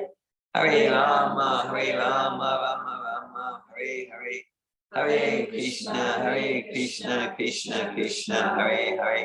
Hare Rama, Rama Rama, Hare Hare. Hare Krishna, Krishna, Hare Hare. Hare Rama, Rama Rama, Hare Hare.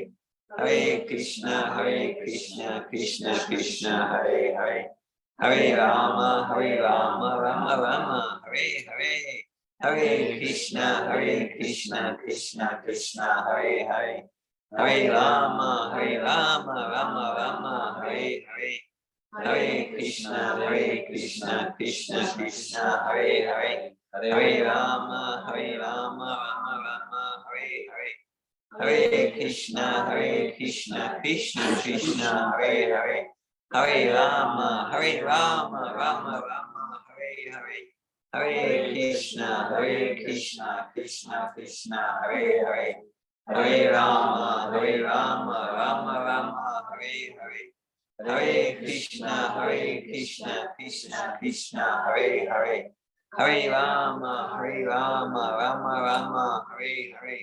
Hare Krishna, Krishna Krishna, Hare Hare, Hare Rama, Rama Rama, Hare Hare, Hare Krishna, Krishna Krishna, Hare Hare, Hare Rama, Rama Rama, Hare Hare, Hare Krishna, Krishna Krishna, Hare Hare, Hare Rama, Rama Rama, Hare Hare, Hare Krishna, Krishna Krishna, Hare Hare, Hare Rama, Rama Rama, Hare Hare, Hare Krishna, Krishna Krishna, Hare Hare, Hare Rama, Rama Rama, Hare Hare, Hare Krishna, Krishna Krishna, Hare Hare, Hare Rama, Rama Rama, Hare Hare, Hare Krishna,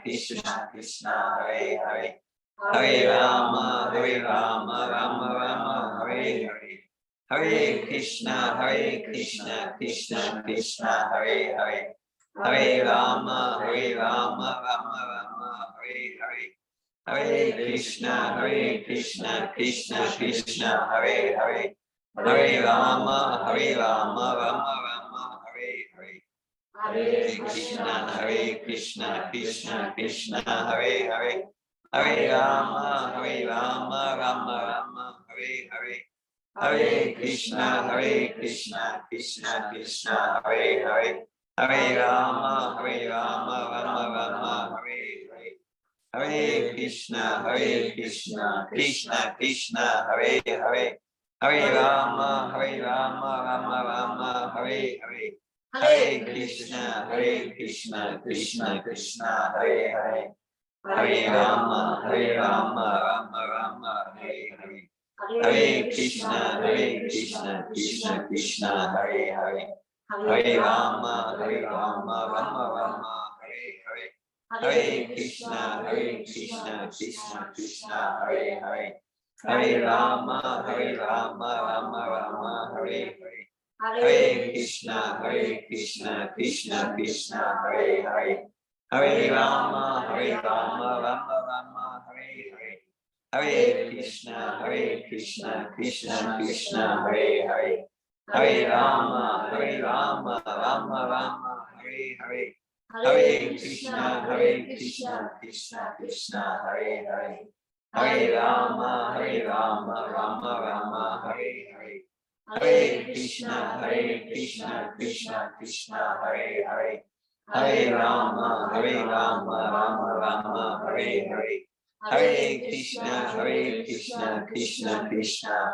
Hare, Hare Rama, Rama Rama, Hare Hare, Hare Krishna, Krishna, Hare Hare, Hare Rama, Rama Rama, Hare Hare, Hare Krishna, Krishna, Hare Hare, Hare Rama, Rama Rama, Hare Hare, Hare Krishna, Krishna, Hare Hare, Hare Rama, Rama Rama, Hare Hare, Hare Krishna, Krishna, Hare Hare, Hare Rama,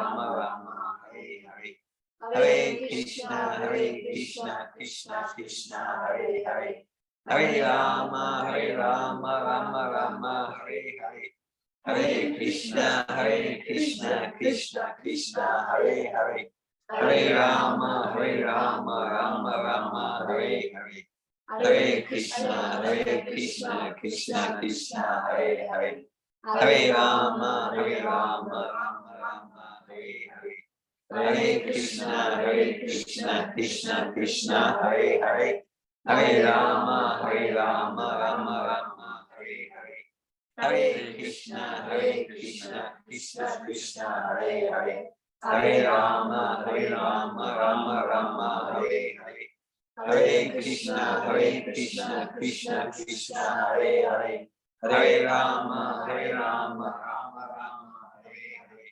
Hare Krishna, Krishna Krishna, Hare Hare. Hare Rama, Rama Rama, Hare Hare. Hare Krishna, Krishna Krishna, Hare Hare. Hare Rama, Rama Rama, Hare Hare. Hare Krishna, Krishna Krishna, Hare Hare. Hare Rama, Rama Rama, Hare Hare. Hare Krishna, Krishna Krishna, Hare Hare. Hare Rama, Rama Rama, Hare Hare. Hare Krishna, Krishna Krishna, Hare Hare. Hare Rama, Rama Rama, Hare Hare. Hare Krishna, Krishna, Hare Hare. Hare Rama, Rama Rama, Hare Hare. Hare Krishna, Krishna, Hare Hare. Hare Rama, Rama Rama, Hare Hare. Hare Krishna, Krishna, Hare Hare. Hare Rama, Rama Rama, Hare Hare. Hare Krishna, Krishna, Hare Hare. Hare Rama, Rama Rama, Hare Hare. Hare Krishna, Krishna, Hare Hare. Hare Rama, Rama Rama, Hare Hare. Hare Krishna, Krishna, Hare Hare. Hare Rama, Rama Rama, Hare Hare. Hare Krishna, Krishna, Hare Hare. Hare Rama, Rama Rama, Hare Hare. Hare Krishna, Krishna, Hare Hare. Hare Rama, Rama Rama, Hare Hare. Hare Krishna, Krishna, Hare Hare. Hare Rama, Rama Rama, Hare Hare. Hare Krishna, Krishna, Hare Hare. Hare Rama, Rama Rama, Hare Hare. Hare Krishna, Krishna, Hare Hare. Hare Rama, Rama Rama, Hare Hare. Hare Krishna, Krishna, Hare Hare. Hare Rama, Rama Rama, Hare Hare. Hare Krishna, Krishna, Hare Hare. Hare Rama, Rama Rama, Hare Hare. Hare Krishna, Krishna, Hare Hare. Hare Rama, Rama Rama, Hare Hare. Hare Krishna, Krishna, Hare Hare. Hare Rama, Rama Rama, Hare Hare. Hare Krishna, Krishna, Hare Hare. Hare Rama, Rama Rama, Hare Hare. Hare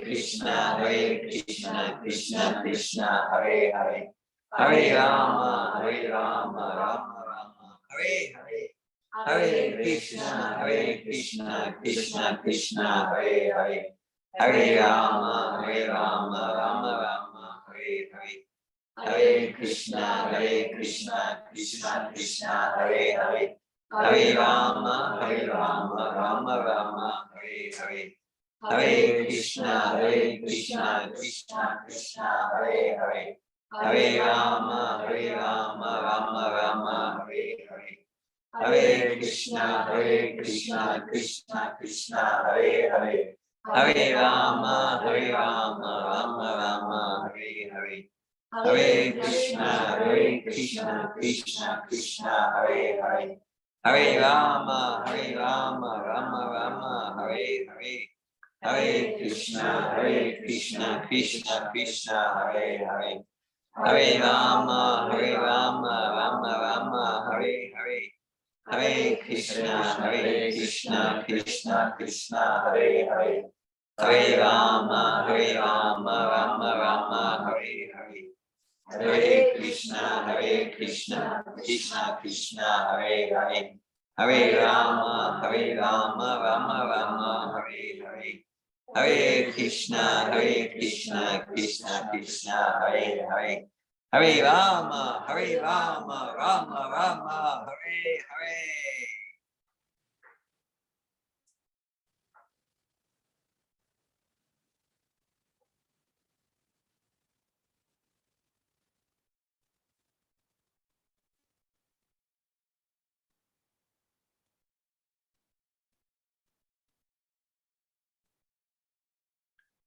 Thank you for chanting Hare Krishna.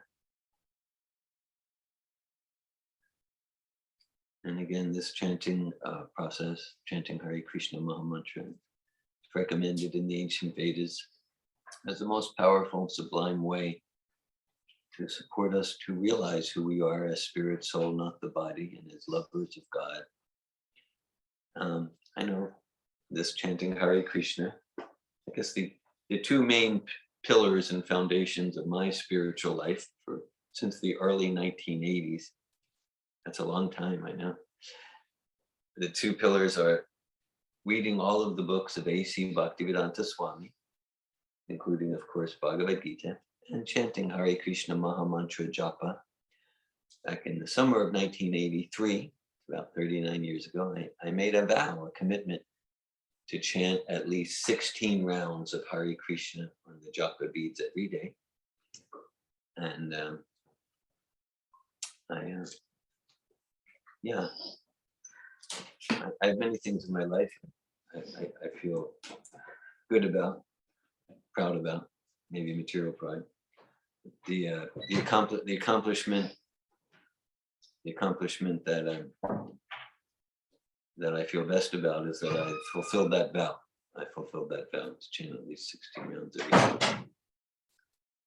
I have deep gratitude for all parts of my life, and the part of each day I look forward to the most is getting to chant.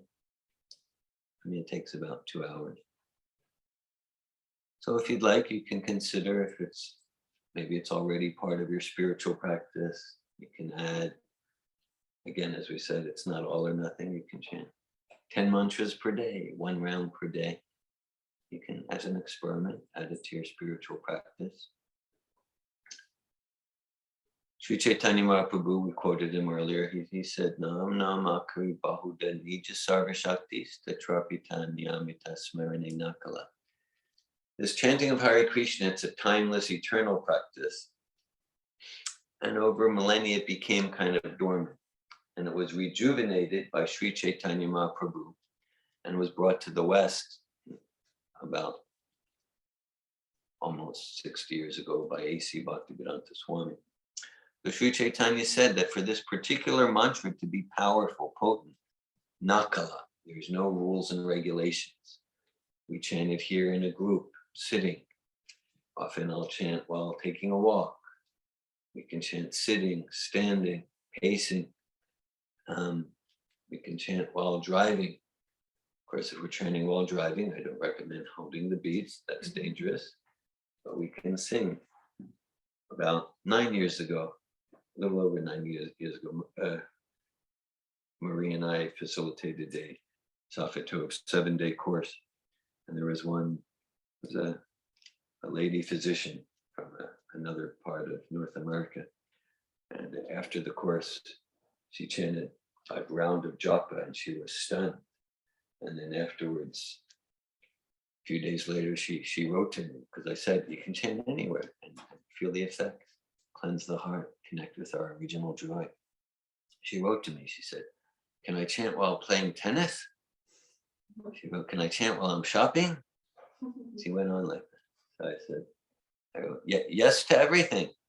Yeah, you'll find it'll be a more sublime tennis game if you're chanting Hare Krishna between and during points. Yes. And your connection. Yes. So it's true.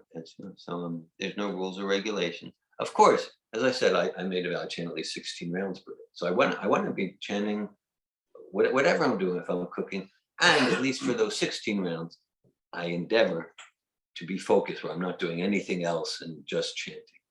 So if you'll use the beads for chanting, you're welcome to keep the beads. You're welcome to keep the beads. Before we go to the closing part of our program, if anyone would like to share, I'll ask if anyone would like to share what you're experiencing, what you experienced in chanting the round of Hare Krishna in unison. Kat. I'm not very used to doing it with a big group of people, and it was very nice the way you kept it very steady, because like I kept like going faster, and it was nice to have a group of people to keep it nice and steady. It kind of sets like a certain mood for the japa. It was very nice, and I could tell that you've probably done this before with big groups of people, because you kept it very steady. It was very. You appreciated the steadiness. Yeah. And I hear you've done a lot of chanting japa, and this is somewhat fresh and new for you to chant in unison with the group. So that was new, and you could see you had a tendency faster, slower. So like the steadiness helped you to be solidly focused. Yeah. It's that like it was that's the mood that you should go for, that Prabhupada set out, like to be focused. And yeah, I think I learned a lot from it. I'll try to be more steady during my normal job. And every day in life, thank you for my steady. I appreciate hearing your experience. Thank you, Kat. Anyone else want to share your experience? I just want to say it was very nice. So kind of informative. This was very nice to go through the Entire round. mala. Yeah, that's what it is called, a mala. Mala is called a mala. Yeah. So I've never done the 108. Like You've that. done some chanting. Yeah, just in the past, hanging out with groups like this. Never with the mala like this. With the entire 100. It's nice. I can see how it was uplifting. Something shifted in a positive way.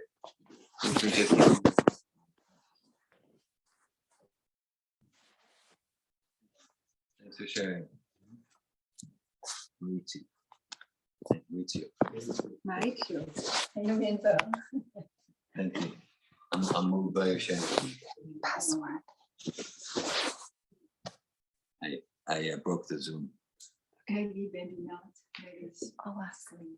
Lastly. The video is off. The video is off. So we don't. They need to do still have anything. sound, Yeah? just the video is off. Should I leave it or should I ask Leah for the No, password? leave it. Leave it, okay. It will be done soon. Thank you for letting us know. Thanks for letting us know. Any other sharing? I always appreciate group shop. Yeah. I experience connection, I experience like focusing on others, and then feeling like we are all going together back to Godhead together. Very beautiful. Thanks for sharing that, Melanie. Going back to Godhead together. Yeah. This time, I experienced, well, I'm comparing, but experienced a deeper, cleaner focus on the names than when I chant on my own. So I appreciate too. Going back, I like that imagery. Stephanie. I experienced like a subtle kind of like raising of Shakti in my body, and opening and balancing with my heart that can get agitated. And I experienced the many distractions of my mind, and I felt like I was able to come back to the mantra pretty quickly. But I did see how unclear my mind is right now. And I also, I experienced some further realizations, some new levels of inspiration for practicing this process and really like slowing down. Sometimes I can rush through chanting. Yes. And I really liked like the grounding of slow and practicing Patience. in that way. with presence, patience, deliberate, not rajasic.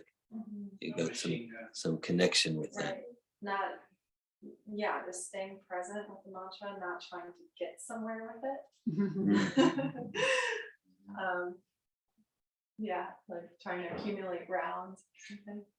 And then, yeah, like deeper self-honesty with certain decisions, like, yeah, new clarity.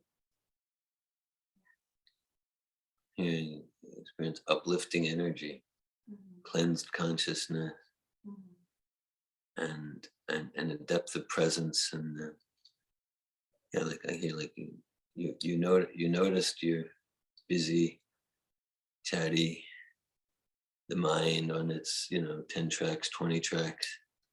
Same time I'm here, you experienced awareness. Like, okay, you're the noticer. You weren't so entangled in identifying with the mental chatter. And you experienced some inspiration to give yourself to this process of chanting japa with presence more fully. Yeah, yeah, experience really knowing my identity as a spirit soul. Thanks for sharing. Hare Krishna. Okay, so I know that Lakshmi Priya has a prasadam, which means sanctified vegetarian food, a prasadam feast for us. And before that, we'll again experience Hare Krishna Maha Mantra in the form of kirtan. Abhi Wolf, would you like to lead kirtan? Sure. Okay. We go outside. You think outside is good? Or? Is it gonna rain or? It's not raining, is it? I mean, it just looks a little cloudy, but you can try and see what happens. Okay.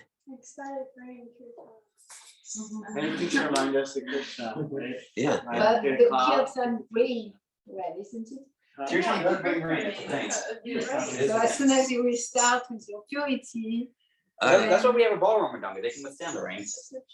Yeah. So it looks like we're bringing it outside. It's like our If chances. it's pouring rain, we can come under cover. If we choose, we might be in a wild and crazy mood and choose not to. Hare Krishna. Hare Krishna, can you put the video back on? Yeah.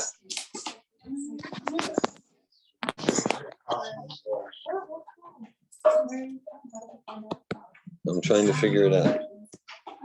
Okay, we're gonna get this to Lakshmi. Yes, we're working on the video. Yeah, go on. Could you give this to Lakshmi Priya? I think she's the best to know how to get the video back on.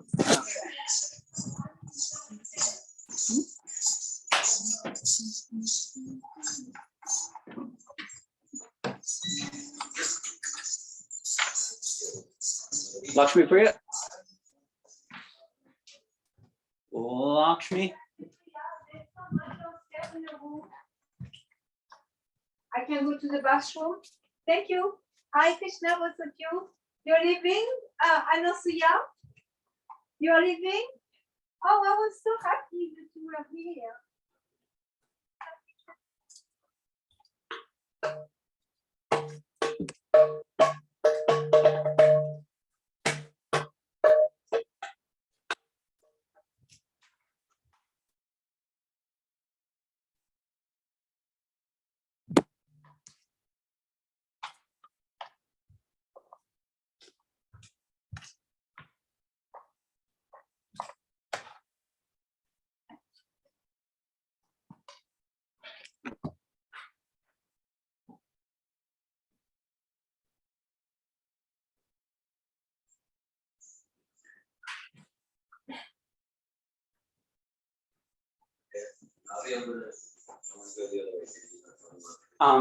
She was either talking to Anastasia for a minute. I was gonna wait till she comes inside.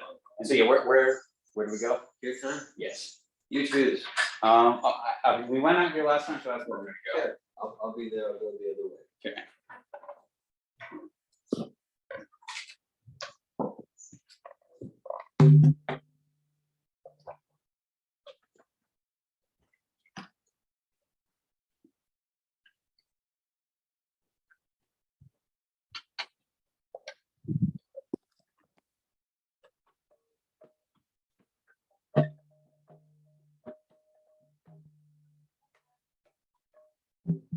Abby, Yep. behind you, what? Anasia is leaving Okay. because her mother is transitioning. Can you focus on that soul? Yes, Like do the kirtan for her and even tell people like that. for sure. Yeah? Yeah. And then I think this is Lakshmi. Apparently, she knows how to get the video on. Yeah, that should be it. Yeah. Oh, okay. Lakshmi Priya.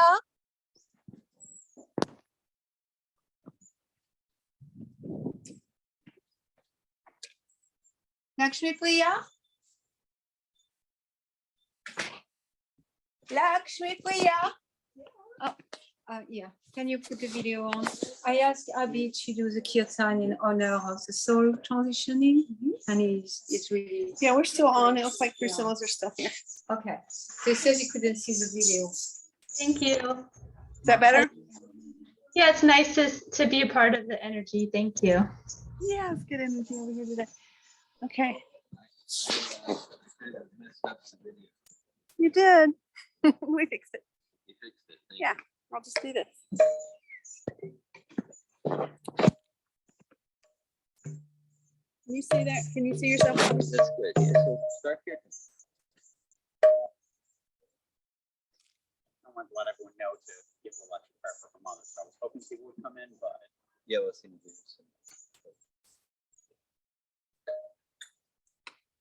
I think honestly is already left. Abhiman. Abhiman. Yep, he's the son of our king. Your name again?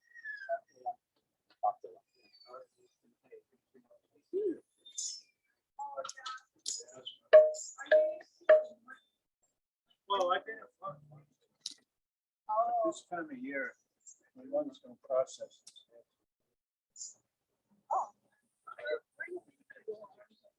Where do I belong? Everyone, I Maybe you can just figure got that news out. that Anastasia is checking out of the program early. Apparently, her mother is transitioning from this world, and so let's just say an extra prayer for her soul. We'll keep her in mind as we do this here time.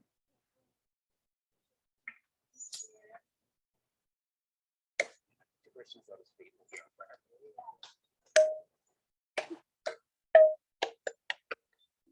Namo Vishnupadaya Krishnaya Srimate Bhaktivedanta Swami Namite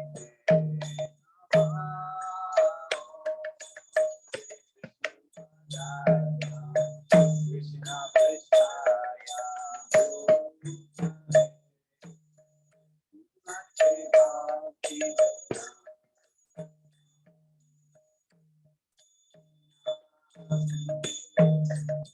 Namaste Saraswati Devi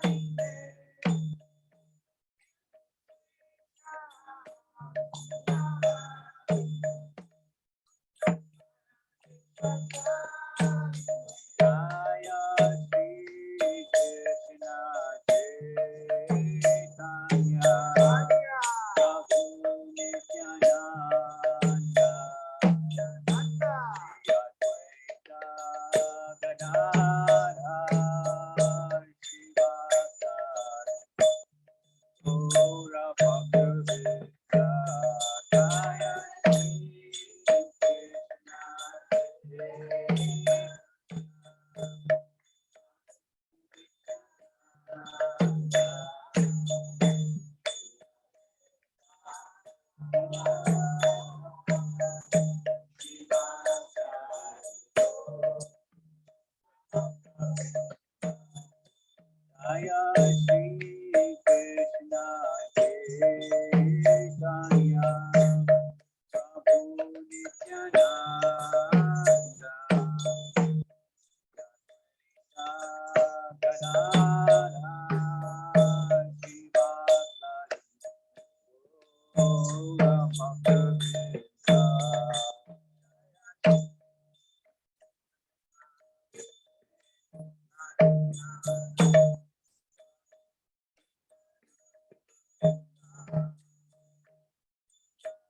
Jaya Shri Krishna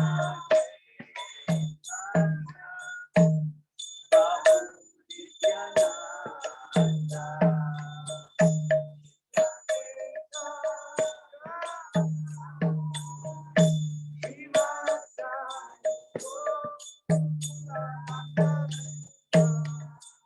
Hare Krishna, Krishna Krishna, Hare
Hi, Krishna.